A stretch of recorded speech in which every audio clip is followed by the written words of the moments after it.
Hindi 1-to-1 पे एक बार फिर से आपका स्वागत है। यहाँ पर एक छोटा सा करेक्शन, 276 हम पहले कवर कर चुके हैं, दिस वन इज 288। क्या कवर करने वाले हम? सेल्डम के साथ पहले डू या फिर डज का इस्तेमाल, फिर सब्जेक्ट और फिर बेस वर्ब। ईश्वर हिंदी 1-to-1 पर अगर आप नए हैं तो शुरुआत कीजिएगा चैनल को सब्सक्राइब करने के साथ, क्योंकि यहाँ हम we talk about the holistic learning. अगर जैसे मान लीजिए ये वाला सेल्डम शायद हम डे टू डे कॉन्वर्सेशन में बहुत लोगों को इस्तेमाल करते हुए नहीं सुनेंगे, लेकिन अगर आप एग्जाम्स के लिए प्रिपेयर कर रहे हैं तो ये एक ऐसा एडवर्ब है जिसका इस्तेमाल आप अक्सर लोगों को करते हुए देखेंगे। सवाल इस पे बहुत सारे आते हैं, सो बी वेरी वेरी कॉशियस। अगर आपका इंटेंशन कुछ और सीखना है तो अलग बात है। खैर,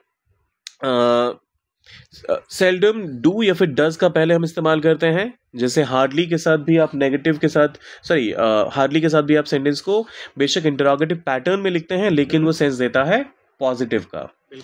तो वैसे ही यहाँ भी हो रहा है। फिर आता है हमारा सब्जेक्ट और फिर आता है बेस वर्ब।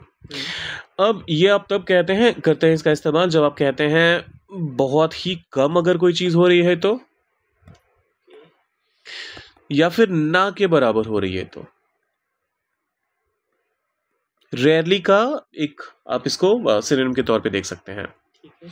ना के बराबर के बदले में बार बार लिखने वाला था, ना के बराबर। अब एग्जाम्पल के लिए, seldom does he admit his mistakes. Admit मान लेना, एक्सेप्ट करना, मानना। ओके, हिज अपनी और गलती के लिए गलतियां, मिस्टेक्स। सेल्डम वो शायद ही कभी अपनी गलतियां मानता है, शायद ही कभी वो अपनी गलतियां मानता है। एक बार फिर से इंग्लिश वाला पढ़ते हैं। seldom does he admit his mistakes। Seldom पढ़िए फिर से। seldom does he admit his mistakes। अच्छा, admit या फिर admit? admit। Okay, admit।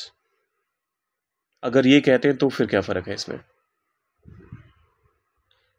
मुझे नहीं लगता ये होगा वो तो अलग वर्ड आ जाता है ना। अलग वर्ड कहाँ है? स्पेलिंग तो सेम है। admit, admit। देखिए, जब आप admit कहते हैं तो वो verb है, और जब आप admit कहते हैं तो वो एक नाउन है। his admit, वो admit किया हुआ है, मतलब वहां पर आप admit की जब आप बात करते हैं तो आप कह रहे हैं कि वो वहां पर एक तरह से रख लिया गया है।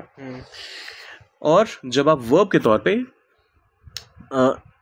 यहां जैसे हम कह रहे हैं गलती मानना, सो admit कहते हैं। यहाँ पर शायद ही कभी वो अपनी गलतियां मानता है, एक्सेप्ट करता है। Seldom do I watch TV. अब ये तो खैर आज के ज़माने में हर किसी की सच्चाई बन गई है। कौन ही आजकल टीवी देखता है? All thanks to mobile phones. कितनी चीज़ें इसने खाली फिलहाल के लिए यूट्यूब पे आप ऐसे और ढेर सारी लर्निंग के लिए चैनल को सब्सक्राइब कर लीजिएगा और वीडियो को लाइक करके जाइएगा। शेयर कीजिए अपने दोस्तों के साथ जो आपको लगता है पा सकते हैं इससे कुछ फ़ायदा। मिलते हैं जल्दी।